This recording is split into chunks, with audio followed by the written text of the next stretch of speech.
Buenos días, ¿cómo estamos? Bien, qué bueno, qué bendición tener casa llena. Sí, es un privilegio enorme, ¿verdad? Decíamos ahora temprano, ¿cuánta gente desea tener la oportunidad de hacer lo que estamos haciendo hoy? De venir a reunirnos en comunidad y compartir con otros hermanos y escuchar la palabra de Dios, pero no pueden hacerlo. Es un milagro que no podemos, número uno, no podemos normalizar y no podemos desperdiciar. Gracias al Señor, que así es. Estamos en Iglesia Relevante. La serie, ya vamos por el cuarto capítulo de Iglesia Relevante. Decía ahora Juanca, ¿de qué se trata, verdad? De ser una iglesia que toca los botones que tiene que tocar en medio de la sociedad en la que le ha tocado desarrollarse. Y estamos ya en el cuarto episodio de esta serie y nos corresponde hablar este fin de semana acerca de iglesia y predicación. O sea, es una predicación sobre predicación. De eso se trata el mensaje de esta mañana. Era 2016 y estábamos entrando a una iglesia pequeñita en los primeros inicios, los primeros caminos en la fe, bueno, precaminos en la fe. Y era un domingo y entraba a una iglesia, 40 personas y un señor llegaba al frente y abría la Biblia y empezaba a hablar de una tal Ruth que llegó a un pueblo extraño y yo decía, ¿para qué?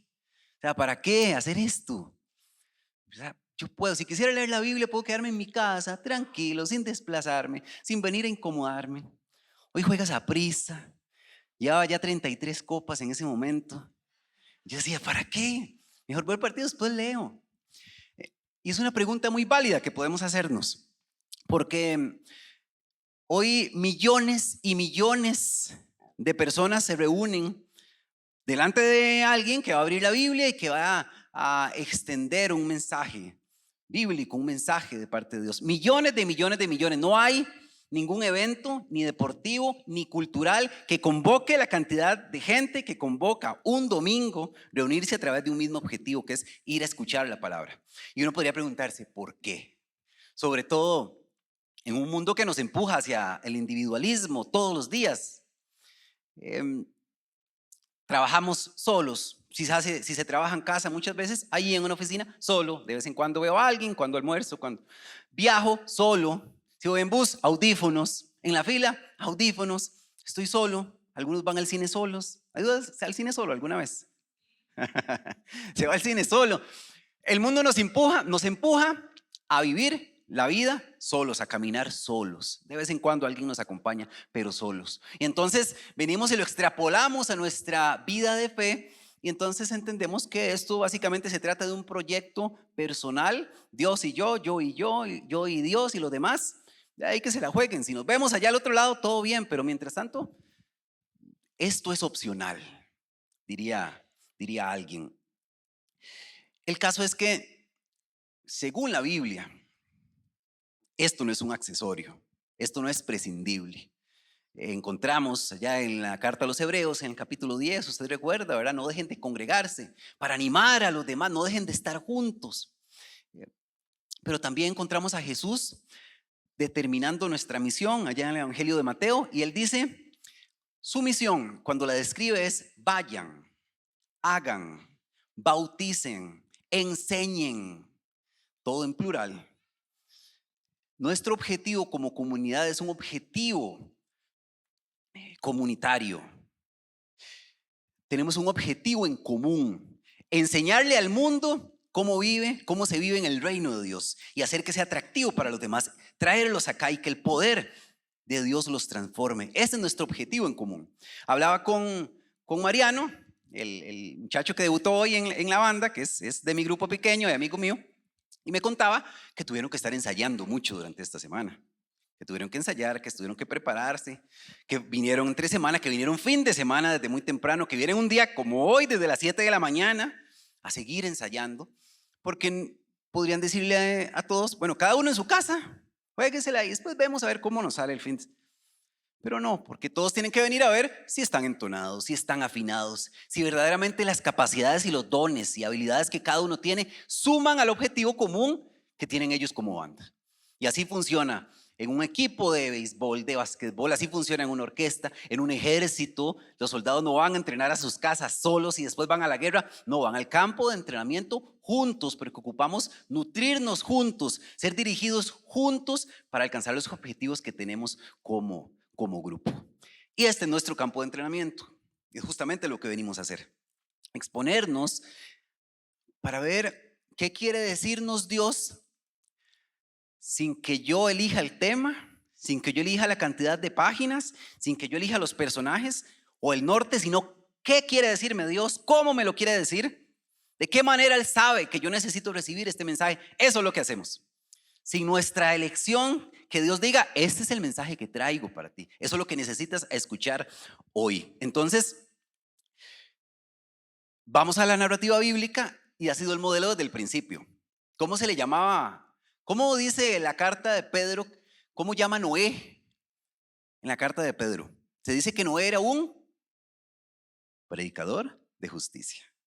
O sea, Noé, desde añales de añales de añales, ¿verdad? Antes del pueblo de Israel, de Egipto, de la iglesia, ya había un predicador de justicia hablándole al pueblo. Y a través de Moisés también. ¿Cuánto le habló Moisés al pueblo de Israel? Juan el Bautista también venía predicando el nombre a comunidades, a personas. Pedro, iniciando Hechos, recuerda que expone públicamente el mensaje de parte de Dios lleno del Espíritu Santo y la gente dice, ¿qué tenemos que hacer? Pedro, ¿qué tenemos que hacer? Pablo, ¿qué hacía Pablo? Andaba rondando por las sinagogas, metiéndose, persuadiendo, convenciendo a la gente que Cristo tenía, que el Mesías tenía que padecer y después resucitar. La exposición pública, ese ha sido el modelo y eso no ha cambiado. Personas expuestas ante la palabra pura de Dios para ver qué tiene Él que comunicarnos. Pero entonces, siendo así, entendiendo que esto tiene sentido, que es algo que Dios ha diseñado que funcione de esta manera, tenemos que preguntarnos qué se espera de nosotros. ¿Qué se espera de nosotros? Somos receptores pasivos nada más. Esto es simplemente ir, sentarse, recibir, salir. Vamos a estar hoy en Marcos 4, una parábola que seguro usted ha pasado mucho por ella. Vamos a pasar una vez más hoy la parábola del sembrador. Y resulta que en esa parábola Jesús dice que si bien es cierto, es importante y es bueno acicalarse y planchar la ropita y verse bonito, ilustrar los zapatos para ir a la iglesia, dice Jesús, mucho más importante que eso es que usted se fije en la actitud de su corazón, porque ahí va a estar la clave para que esto tenga sentido, o sean 2 horas esfumadas al viento. Aquí está la clave para que esto verdaderamente dé los resultados que Dios quiere que se den, que Dios quiera que se produzcan. ¿De acuerdo? Así que antes de leer el pasaje y de entrar en materia, vamos a pedirle al Señor que nos dé sabiduría y discernimiento para escuchar su palabra. Señor, bendice estos minutos, Señor. Bendice estos minutos. Toma control de lo que se diga desde aquí, Señor. Te pedimos fidelidad a tu palabra, a tu nombre, a tu evangelio. Humildad en nuestros corazones, Señor, para recibir lo que tienes para darme hoy. Sé que no es casualidad estar aquí. Nada es casualidad, Señor. Algo tienes para decirme de una manera personal, a mí, no al del lado, no al del frente, no al que no vino. A mí tienes que decirme algo, Señor. Dame la humildad en el corazón para recibir tu semilla, para que a partir de ahí pueda ver cómo tú puedes transformar una vida, Señor, y hacerla producir y hacerla caminar bajo tu voluntad. Te lo pedimos, Señor. Espíritu Santo de Dios, toma control en el nombre de Jesús. Amén.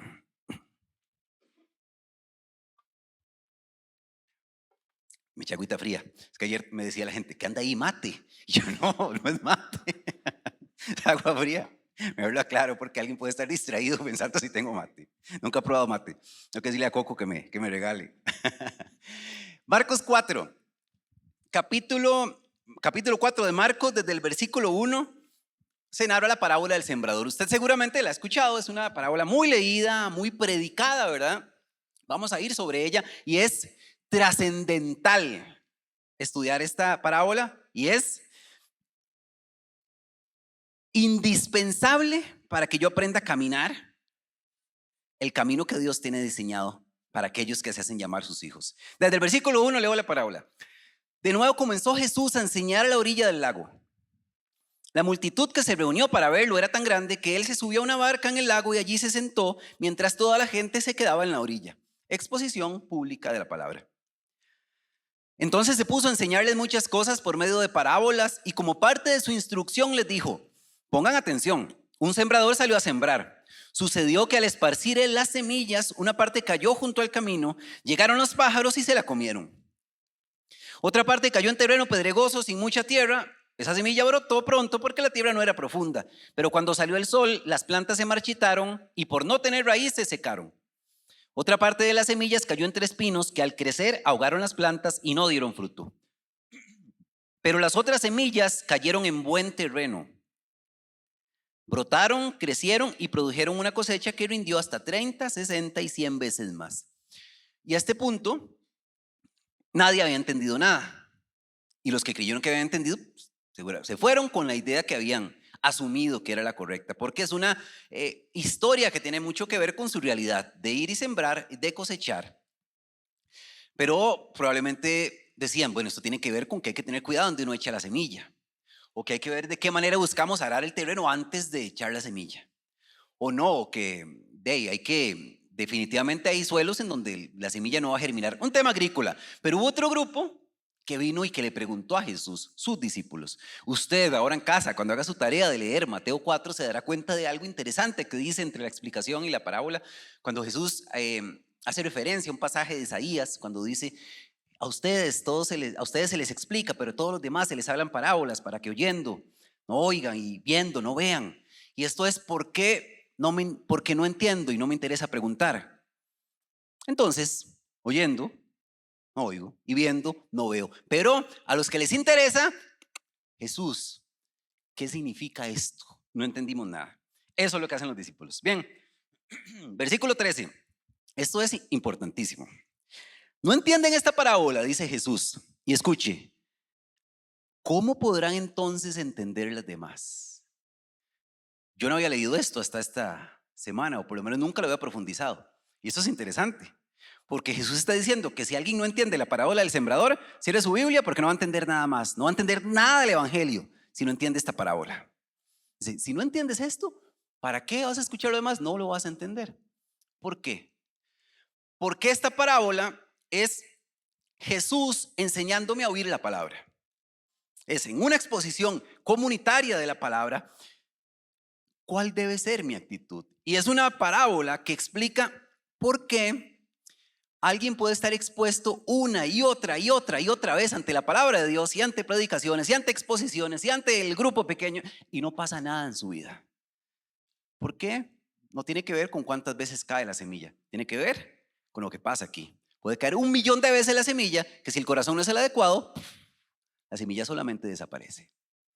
La exposición por sí sola no basta. Exponerme ante la palabra de Dios nada más de manera pasiva no es suficiente. Es bueno, pero no es suficiente. Entonces dice Jesús en la explicación, versículo 14, el sembrador siembra la palabra. El sembrador en este caso era Jesús. Básicamente el sembrador es cualquier expositor de la palabra, a nivel público, en una predicación, de nuevo, en un grupo pequeño. Mucho de lo que vamos a hablar hoy tiene que ver con la exposición pública de la palabra, con ese tipo de predicación. El sembrador siembra la palabra. Algunos son como los sembrados junto al camino donde se siembra la palabra. Tan pronto como la oyen, viene Satanás y les quita la palabra sembrada en ellos. Otros son como los sembrados en terreno pedregoso. Oyen la palabra, de inmediato la reciben con alegría, pero como no tienen raíz, duran poco tiempo. O sea, pura emoción, nada más, sin acción. Cuando surgen problemas o persecución a causa de la palabra, enseguida se apartan de ella. Otros son como los sembrados entre espinos. Oyen la palabra, pero las preocupaciones de esta vida, el engaño de las riquezas y, escuche, muchos otros malos deseos entran hasta ahogar la palabra, de modo que ésta no llega a dar fruto. Pero otros son como los sembrados en buen terreno. Oyen la palabra, aceptan y producen una cosecha que rinde 30, 60 y hasta 100 veces más. En el Evangelio de Mateo, es una parábola que está en Mateo y que está también en Lucas. En el Evangelio de Mateo, Jesús mismo en la explicación deja ver que el suelo es la analogía del corazón humano. Y resulta que a todos los suelos les llegó la semilla, a todos, ¿verdad? No hubo ningún suelo que se cuente, que se diga, en él no sembraron. En todos cayó la semilla. Todos los corazones que menciona Jesús oyeron, todos oyeron también. 2 de ellos la reciben. Dos de ellos la reciben. Obviamente el que produce y también el que cae entre espinos la recibieron. Pero solamente de un suelo se dice que acepta la palabra. Solamente ese. Ese fue el verbo clave. Este acepta. ¿Y cómo acepta? Produce. Dicho sea de paso, solamente este se lo produce. Entonces, hoy vamos a tener 2 puntos hoy. 2 puntos principales. El primer punto tiene que ver con el requisito para que esto que pasa un fin de semana en tantos países a nivel mundial tenga sentido. Y es aceptar la palabra. Y después vamos a estar hablando de el resultado de aceptar la palabra, que es que hay producción. Hay producción, hay fruto a partir de esto. ¿De acuerdo? Entonces, este suelo que produce es el único que acepta. Y uno se va al diccionario de la Real Academia Española. ¿Y qué significa aceptar? Uno le pregunta y dice que aceptar algo significa recibir voluntariamente, sin oposición, lo que me están dando. Recibir voluntariamente sin presentar oposición. Ese es el sentido. Y no es eche al cajón el discernimiento, usted no le toca ser crítico, ni pensar, ni cuestionar. No, no, no. Jesús no está dando a entender esto, porque Jesús en todo el evangelio también es muy enfático en que tenemos que utilizar el discernimiento, ¿verdad? Cuidado con los falsos profetas, cuidado con los falsos maestros, insiste Jesús. Vea sus frutos, ¿verdad? Porque del buen árbol solo sale buen fruto y del malo solo sale mal fruto. Mis ovejas oyen mi voz. A otro no le dan pelota, pero mi voz sí la oye. O sea, Él nos pone a ejercitar el discernimiento. Pero en esta parábola, como las parábolas, es un género que implica una verdad central como enseñanza, no un montón de verdades periféricas, una verdad central como enseñanza. Aquí Jesús lo que está enseñando es: no bloquee la palabra que usted está recibiendo. No ponga elementos que la bloqueen. Eso es lo que enseña este pasaje. Es sobre la actitud del corazón ante la palabra. Porque desde los principios de la historia, Dios ha lidiado con obstáculos entre su pueblo y la palabra que Él quiere comunicar. Dice Jeremías, capítulo 6, versículo 10, la profecía a Judá. ¿A quién hablaré? Dice Dios en boca de Jeremías. ¿A quién advertiré? ¿Quién podrá escucharme? Tienen tapados los oídos. No pueden comprender. La palabra del Señor los ofende. No se complacen en ella. Bloqueada la palabra. Obstáculos. ¿No? Pongo una cerca entre la semilla que Dios quiere sembrar y yo. Y recordaba que hace unas semanas, meses quizás, me meto a Facebook. Veo un mensaje de una universidad interesante, un curso que me llamó la atención, y pido información y me mandan ahí y yo digo, está bien, gracias, no estoy interesado ahorita. Pero empiece lunes y martes, correo en la mañana y correo en la noche, y queremos saber si aún continúa interesado y le mandamos ahora este presupuesto. No, gracias. Y ahora queremos saber, tenemos también este paquete que le puede interesar. Y no había mañana que yo no despertara. Con eso, ¿qué tuve que hacer? Clic derecho, enviar a bandeja de spam. Se acabó. Por eso no le di mi número telefónico ni nada. Nosotros nacemos configurados para que todo lo que traiga un mensaje de Dios, de Cristo, se nos vaya a bandeja de spam. Así nacemos nosotros. Puf. Si es de Cristo, bandeja. Y tenemos la bandeja, el correo basura lleno de mensajes que estaban destinados para que llegaran a mi corazón. Hasta que un día, a través de la gloria del evangelio, nos humillamos y reconocemos a Cristo y nos damos cuenta de la necesidad que tenemos de Él, y empezamos a abrir todos esos mensajes. Pero antes de eso, todo se nos va al spam. Todo se nos va al spam. Y la parábola del sembrador enseña que si mi corazón no es el correcto, ese mensaje, esa bandeja sigue llenándose y llenándose, y las semillas nunca me llegan a mi corazón. Y hay un bloqueador muy especial que vamos a enfatizar en este punto y que Santiago nos menciona como primordial para poder recibir la semilla. Recuerde, la semilla cae, pero yo puedo obstaculizarla. Y Santiago menciona un requisito fundamental para aceptar esa semilla que viene en dirección hacia mí, para que venga a mi corazón y empiece a germinar. Santiago 1, el hermano de Jesús, dice así, en traducción viviente: así que quiten de su vida todo lo malo y lo sucio y acepten con humildad la palabra que Dios les ha sembrado en el corazón. Sin humildad, esto no tiene sentido. Eso nos dice Santiago. Eso nos dice la parábola del sembrador. Porque escuchamos muchas veces este mensaje de la parábola del sembrador y tiene que ver con que no entendió, vaya y profundice más en la Biblia, busque clases, porque si no, si usted no entendió, viene el enemigo y se lo lleva, y así es. O si no, cayó en terreno pedregoso, el espinoso, perdón, y entonces los azares, las preocupaciones de esta vida no lo dejan pensar. Entonces usted tiene que enfocarse y está bien, así es. Pero también el texto dice, la parábola del sembrador, muchos otros malos deseos. Y el orgullo es producto de malos deseos también. Entonces yo tengo que identificar si hay orgullo carcomiéndome el corazón, que me establece barreras entre la palabra. Y el orgullo tiene muchas formas. A veces se ve tan respetable el orgullo y me hace pensar, no, esto es para otro. Yo lo he escuchado cientos de veces. Porque hay un enemigo que está aquí adentro. Nosotros no queremos ser alarmistas, no hacemos eso. Aquí no decimos, no vendemos azufre, ¿verdad? Pero tampoco ignoramos que evidentemente tenemos un enemigo poderoso y que la parábola del sembrador dice que está lista para robarnos la semilla.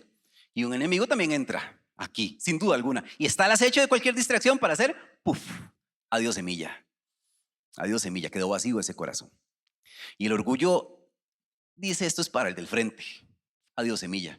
Esto es para mi cuñada que no vino. Adiós semilla. Ese es el orgullo.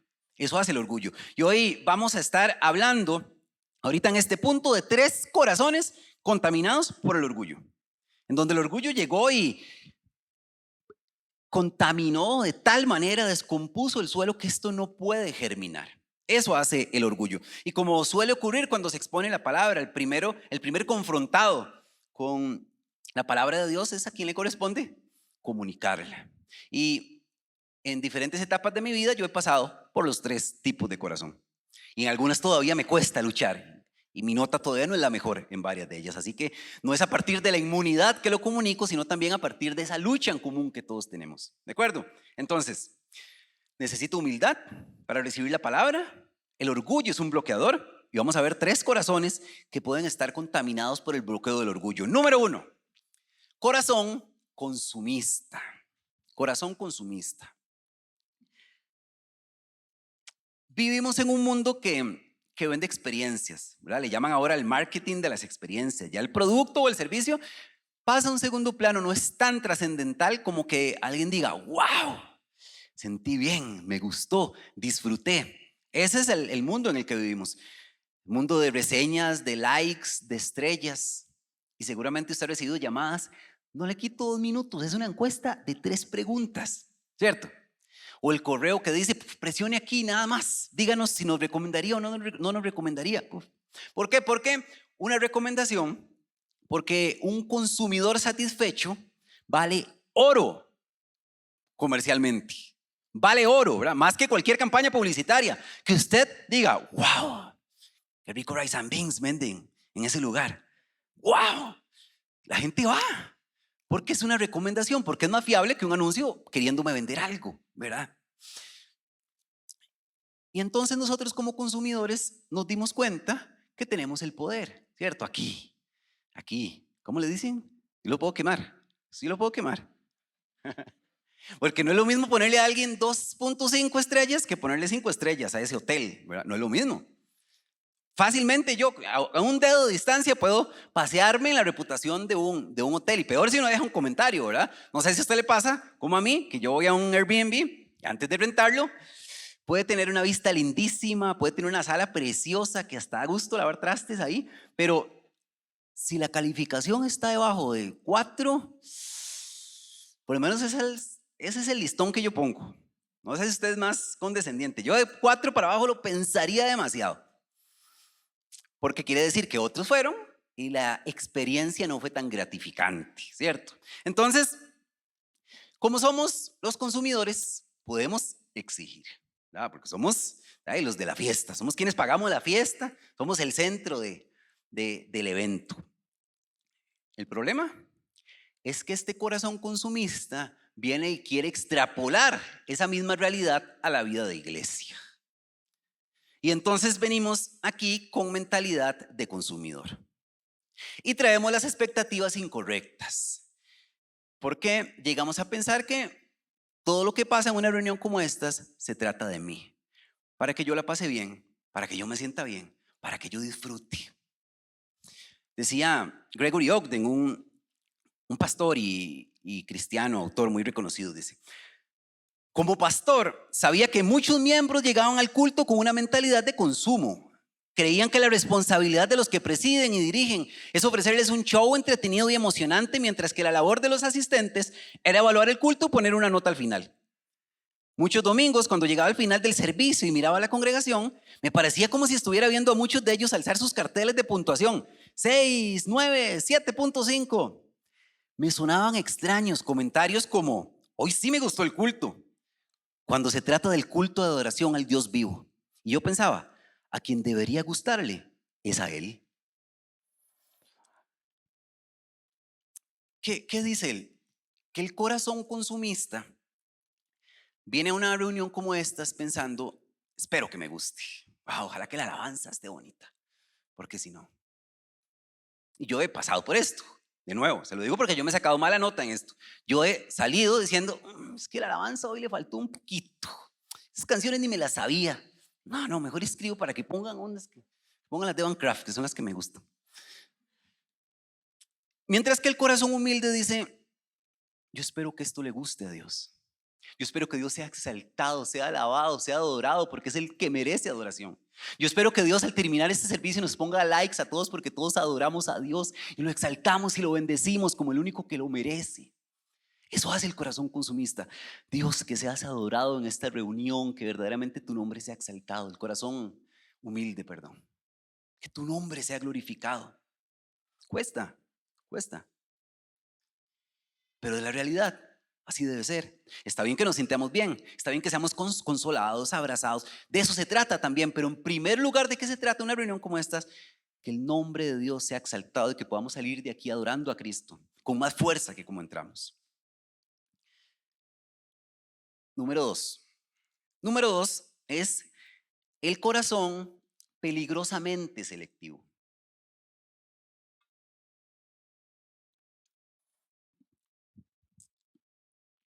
El suelo, cuando repasamos la parábola del sembrador, ningún suelo pidió a algún sembrador en específico. Llegó la semilla de quien sea, ¿verdad?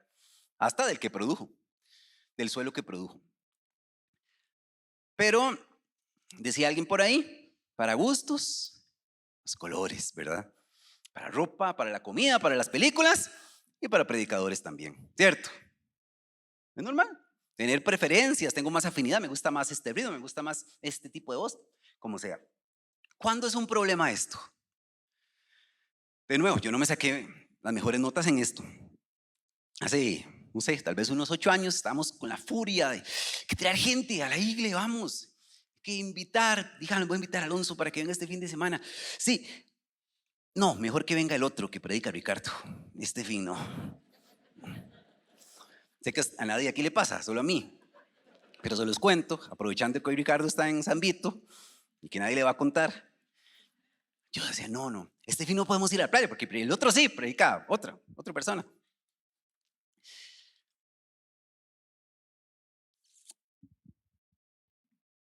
Es un problema de inmadurez, es un problema de orgullo, ¿verdad? Porque me perdía de mensajes que Dios había dispuesto para mí simplemente porque el mensajero, el sembrador, no era mi favorito. Y había una semilla que Dios quería darme ese día también, a pesar de que no era con quien yo tenía mejor afinidad o mejor preferencia. Y sobre este punto, o sea, uno vuelve a ver hacia atrás y más de 30 años y Ricardo predicando aquí. Es una bendición tan grande, ¿verdad? Verlo, escuchar cómo expone la palabra. Es un crack, ¿verdad? Cómo expone esa palabra. Yo espero algún día predicar por lo menos la mitad de lo que él predica. Ya me peino un poco parecido, a ver si se me empieza a pegar esas ideas que llegan.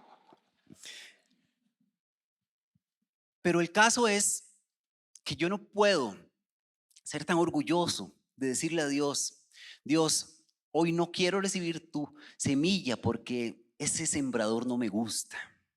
Porque Dios en su soberanía, en su sabiduría, sabe qué me tiene que decir. ¿Sabe qué me tiene que decir? Y sabe qué, también sabe a través de quién me lo tiene que decir. No hay nadie que no me diga que me diga lo que Dios tenía para decirme, como la persona que Dios eligió para decírmelo. Y yo tengo que tener la humildad de decirle, aquí estoy, Dios, dímelo a través de quien quieras. Siempre en este punto, otro peligro latente en estos tiempos de redes sociales, en estos tiempos de YouTube, es que tenemos a extraordinarios predicadores ya de clase global a un clic de distancia también, ¿verdad? Entonces uno y se va escuchando ahí la prédica y mientras hace ejercicio, mientras maneja, mientras camina, va escuchando a todo tipo de predicadores. Y está bien, eso es bueno, eso es bueno. ¿Cuándo se puede volver un peligro? Cuando yo veo estas enseñanzas a través de estas celebridades cristianas y yo las designo como es el estándar de verdad que me tiene que regir. Y de nuevo, yo me saqué mala nota en esto, muchas veces. Y entonces, para mí, si lo decía fulanito de tal, entonces sí. O si era de esa forma y de ese estilo, entonces sí. Ese es mi estándar de verdad. Vamos a ver qué piensa fulanito. Ok. Y no me iba a la Biblia, me iba a ver qué decía fulanito de tal tema. No me iba yo a la Biblia, sino que ese era mi estándar de verdad, lo que fulanito de tal dijera. Y lo hemos dicho también desde acá. Como cristianos evangélicos podemos decir, no, es que los católicos, ellos tienen el Papa y el Papa es el que dice que creen, que no creen. Pero en las últimas décadas, los cristianos evangélicos hemos tenido la práctica de canonizar predicadores también, fácilmente. Y empezamos a validar las cosas dependiendo de si lo dijo, lo hizo, no lo hizo. Y a partir de ahí empezamos a olvidar que somos cristianos. No somos macarturianos, piperianos, michelenianos. Somos cristianos. Eso es lo que somos. Y a mí me encanta MacArthur y John Piper y todos estos. Pero cualquiera de ellos, si alguien le dice, ¿usted sabe que usted lo nombraron sumo pontífice de la iglesia evangélica? Se hubieran ofendido indudablemente. Se hubiesen ofendido. Porque el canon, la vara de medición de la palabra del Señor, viva y veraz, la que me dice esto está bien, esto está mal. Ahora, ¿es incorrecto preguntar? No es incorrecto. Lo incorrecto es designar como dueño de la verdad a una persona falible y pecadora como yo. Eso es lo incorrecto. Porque nosotros como cristianos evangélicos hablamos mucho de la sola escritura, ¿cierto? Y eso es, me voy a la Biblia y la Biblia me habla y a través del Espíritu Santo me enseña a discernir. Claro, también a través de pastores y maestros. Y yo voy y pregunto y en mi iglesia local. Recuerda el concepto de iglesia universal contra iglesia local. La iglesia universal es toda la iglesia cristiana y la iglesia local es aquella que en Hechos, en Romanos 16 viene Pablo y dice, salúdame a Priscila y Apolos y a la iglesia que se reúne en sus casas. La primera enseñanza de iglesia relevante, ¿recuerda? Y eran las casas en donde se reunían también las iglesias locales. En Hechos, la iglesia primitiva, siempre ha habido un grupo. Y yo voy a ese grupo, a mi comunidad y pregunto, Señor, pastor, líder, ¿qué tal esto? Es que no estoy tan de acuerdo con lo que se dice. Está bien. Si me doy cuenta de algo que no corresponde, ¿qué hago? ¿Hago una revuelta en la iglesia y todos nos vamos y hacemos una protesta porque estamos enojados con algo que se dijo? No, levanto la mano y digo, el pastor, el líder, quisiera plantear una inquietud. Me parece que esto no se ajusta. Y se discute y se plantea con amor, porque el amor cubre una multitud de pecados, ¿verdad? Con amor. La iglesia de Berea, ¿qué hacía? ¿Usted recuerda? Hechos 17. Dicen que Pablo iba a predicar allá a Berea, a una comunidad. Pablo predicaba y esta iglesia, a pesar de que Pablo era un as y se sabía todo el Antiguo Testamento, ¿verdad? De tapa a tapa, y el hombre vio a Cristo, la gente, cada vez que Pablo enseñaba todos los días, se iban a validar A ver si Pablo les decía que era cierto, a ver si lo que Pablo decía era cierto. ¿A dónde acudían? ¿A quién le preguntaban? A las escrituras. A las escrituras. Esa es la primera fuente. Esa es la primera fuente. Entonces, mi responsabilidad es validar que la semilla que me estén lanzando verdaderamente es semilla fiel al Evangelio de Cristo. Esa es mi responsabilidad. Y si es una semilla fiel, no importa si se trata de Miguel Núñez, Dante Gebel, Itiel Arroyo, Juan Las Palomas, quien sea. Si es el Evangelio, yo lo recibo porque está de acuerdo y conforme a lo que la palabra de Dios me enseña. Dice 1 Corintios 3, después de todo, ¿qué es Apolos? ¿Qué es Pablo? Ya Pablo lidiando con temas de divisiones a partir de estos temas. Nada más que servidores por medio de los cuales ustedes llegaron a creer, según lo que el Señor asignó a cada uno. Yo sembré, Apolos regó, pero Dios fue el que hizo crecer. Así que no cuenta ni el que siembra, ni el que riega, sino solo Dios, porque es quien hace crecer. El que siembra y el que riega están al mismo nivel, aunque cada uno será recompensado según su propio trabajo.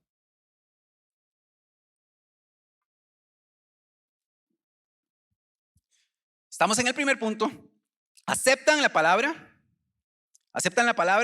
con humildad, porque han hecho a un lado un corazón consumista, un corazón pecaminosamente selectivo y un corazón de editor también, porque ese también es una amenaza.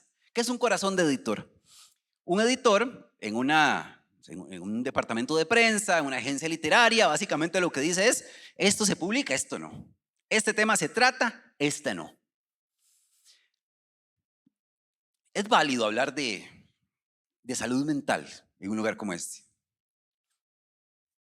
Es válido hablar de política desde acá, de dinero. Me di cuenta que una amistad que es cristiana también, hace algún tiempo pasó por aquí y se estaba enseñando acerca de un tema de salud mental, y el comentario de él fue: ¿para qué? Que enseñen Biblia y ya. Que enseñen Biblia y ya. Ese fue su argumento. Y uno se va a la Biblia y ve que Jesús habló mucho más de dinero que de oración o que de gozo, por ejemplo. ¿Qué hago entonces? Entonces es menos espiritual la oración o el gozo que el dinero. ¿Qué hago entonces? Dice Hechos 5:19. Habían arrestado a los apóstoles por estar predicando, pero un ángel llegó y los liberó. El ángel abrió las puertas de la cárcel y los sacó y les dio esta instrucción: vayan, preséntense en el templo, exposición pública de la palabra, y comuniquen al pueblo todo sobre esta nueva vida. ¿Qué tenían que comunicar? Todo sobre esta nueva vida. Es una nueva forma de vivir. Porque contrario a lo que quizás podríamos pensar, el Evangelio no salva almas. El Evangelio salva personas integrales, que tenemos necesidades, que nos quedamos sin plata, que nos da chicha, que nos da ansiedad, que tenemos un montón de mates, de necesidades y desafíos, que la palabra me enseña a manejarlos de tal manera que yo pueda honrarlo a Él. En mi familia, en mi trabajo, en la carretera, en el vecindario, todo el camino, todo acerca de esta nueva forma de vivir. Absolutamente todo. Pero el tema es considerar que hay temas que son espirituales y temas que no. 1 Corintios 10:31 dice: y ya sea que coman, que beban, que hagan cualquier cosa que estén haciendo, háganlo todo para la gloria de Dios. Absolutamente todo lo que hagan, háganlo para la gloria de Dios. O sea, todos los temas son bíblicos. Todos los temas son tratables a partir de una exposición hacia una comunidad de fe, siempre y cuando se haga sometido a la autoridad de las Escrituras y conectado al Evangelio de Cristo. Porque la Biblia me habla de todo. La Biblia me habla de cualquier tema, me enseña a dirigirme, a conducirme en medio de cualquier desafío que yo esté viviendo. Y yo necesito ser instruido para honrar a Dios en cada una de esas etapas. Decía un teólogo holandés: no hay un centímetro cuadrado en todo el dominio de nuestra existencia humana por el que Cristo, que es soberano sobre todo, no grite: es mío. Es mío. Cualquier lucha que tengas es mía, yo la quiero. Cualquier necesidad que tengas es mía, por pequeña que te parezca, por trivial que te parezca. Yo quiero que en medio de esa lucha me honres. No importa si se llama plata, salud, carácter, relaciones, trabajo. Yo quiero que me honres en eso también.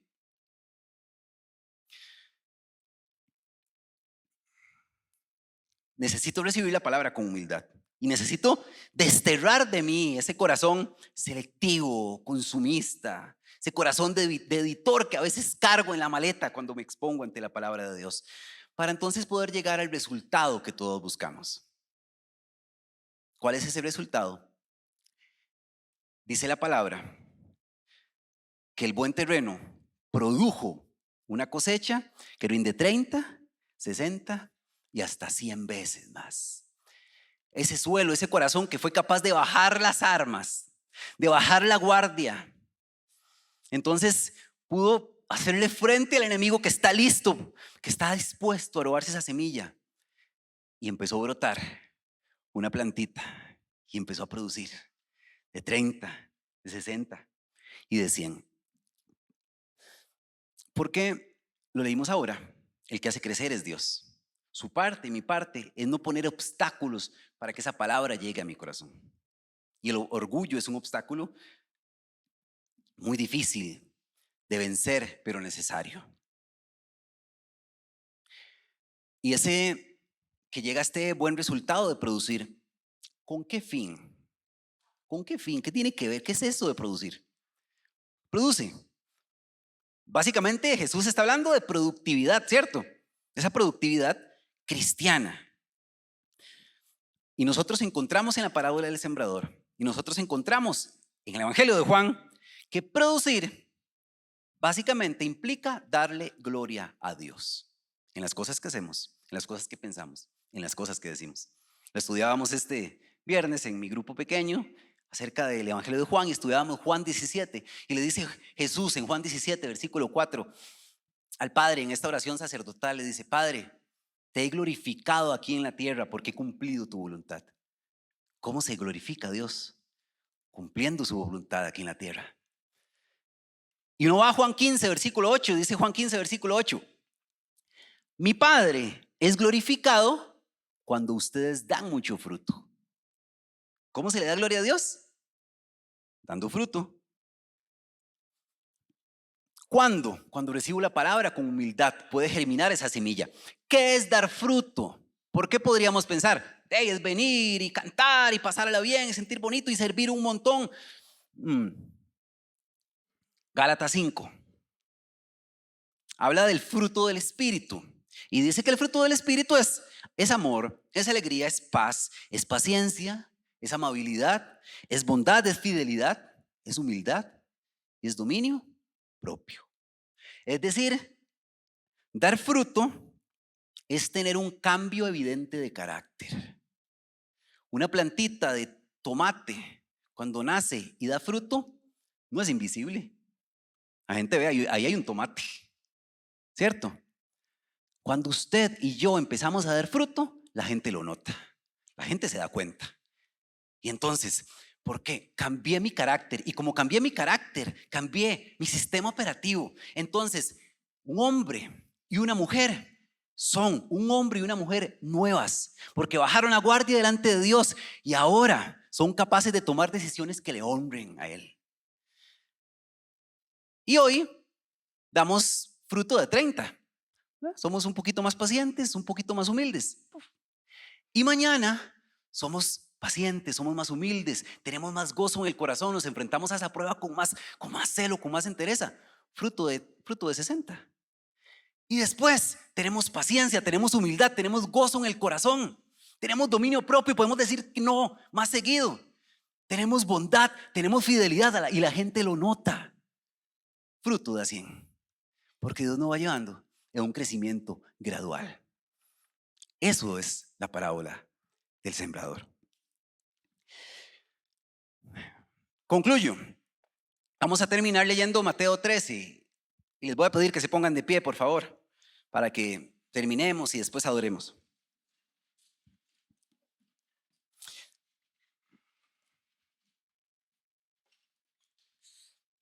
Dice Mateo 13: cuando alguien oye la palabra acerca del reino y no la entiende, viene el maligno y arrebata lo que se sembró en su corazón. O sea, esta parábola también me pone atento. Aquí hay un enemigo que está profundamente interesado y que nos está viendo en este momento con la mano abierta y lista para llevarse la semilla que fue sembrada. Eso es lo que nos dice. Está profundamente interesado en que la palabra de Dios no germine aquí en nuestro corazón. Y utiliza diferentes tácticas y herramientas. Por eso, en el Evangelio de Juan, Jesús dice que es un ladrón.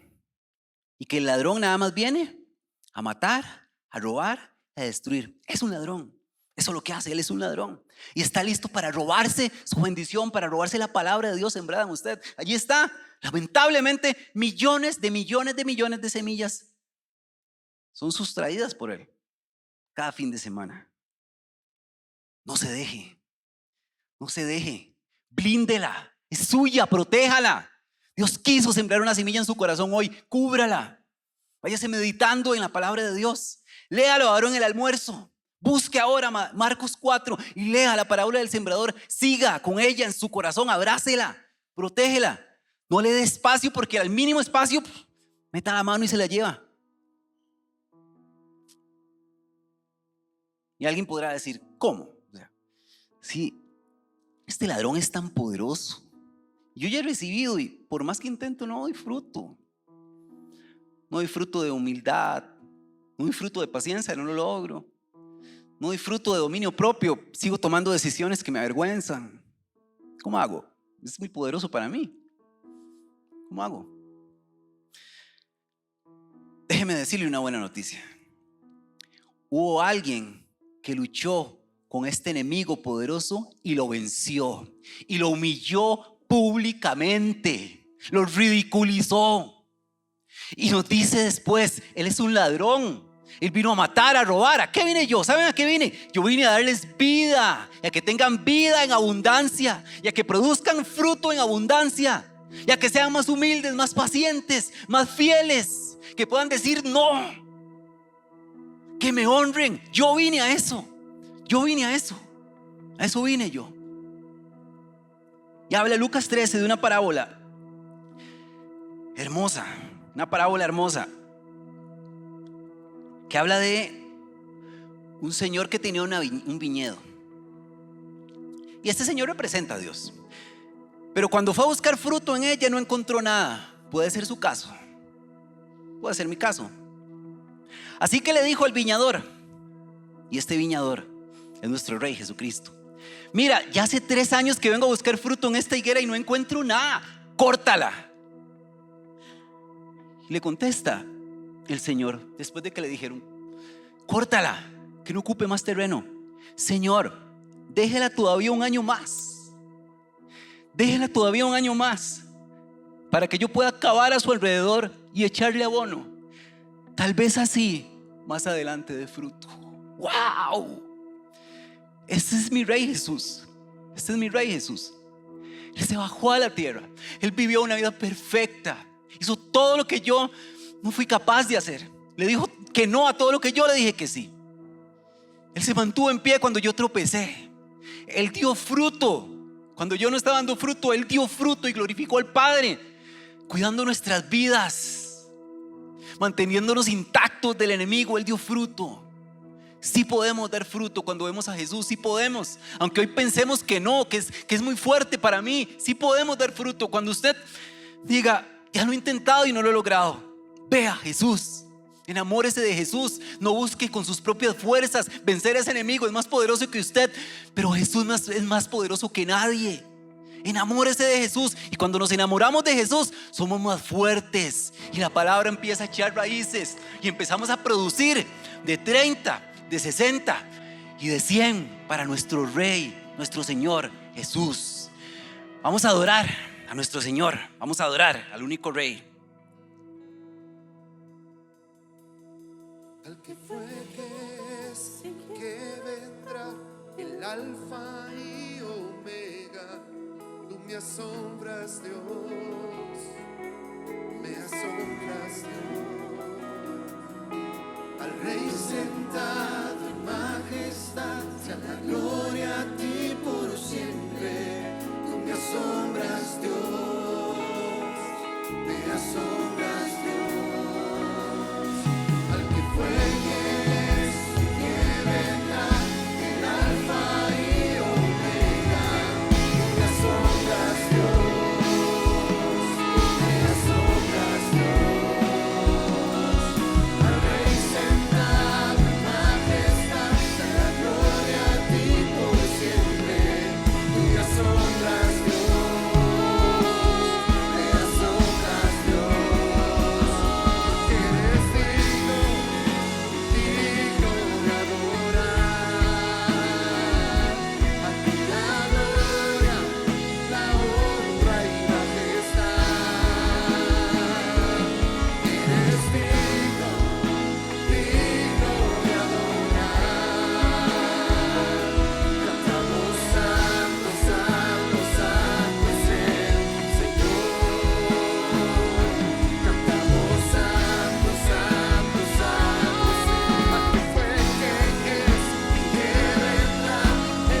Señor. Eres santo, Señor, eres santo, tan puro, tan bueno, tan noble, tan santo, Señor. ¿En qué cabeza, Señor, se podía ocurrir que alguien tan poderoso tuviera tanto amor dentro de sí, Señor? Gracias por amarnos como nos has amado, Señor. Gracias por no rendirte conmigo, Dios, porque la semilla cayó muchas veces y yo no disfruto, Señor.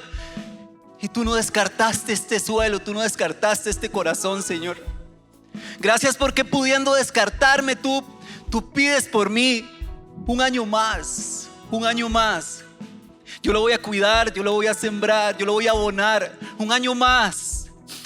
Y Él dará fruto un año más, Señor. Aquí estoy delante tuyo, Señor. Aquí estamos delante tuyo, Señor. Perdónanos. Perdónanos, Señor, si a veces tu palabra ha encontrado un corazón que no permite que germine tu semilla, Señor. Hoy te pedimos, Señor, protege lo que ha lanzado en nuestro corazón, Señor. Que hombres nuevos, mujeres nuevas lleguen a casa, Dios. Tomen mejores decisiones. Que seamos mejores esposos, esposas, hijos, hijas, nietos, jefes, empleados, vecinos, Señor. Que den fe de que hay un rey que los cuide, que los protege, que los ama, Señor. Toda la gloria sea siempre para ti, Rey. Toda la gloria, que seas alabado, honrado, Señor, exaltado, bendecido. Te amamos, Rey poderoso, Señor Jesús. Toda la gloria sea tuya siempre, Dios, por los siglos de los siglos. Amén y amén, Dios. Al que fue, que es y que vendrá, el alfa y omega. Tú me asombras, Dios, me asombras, Dios.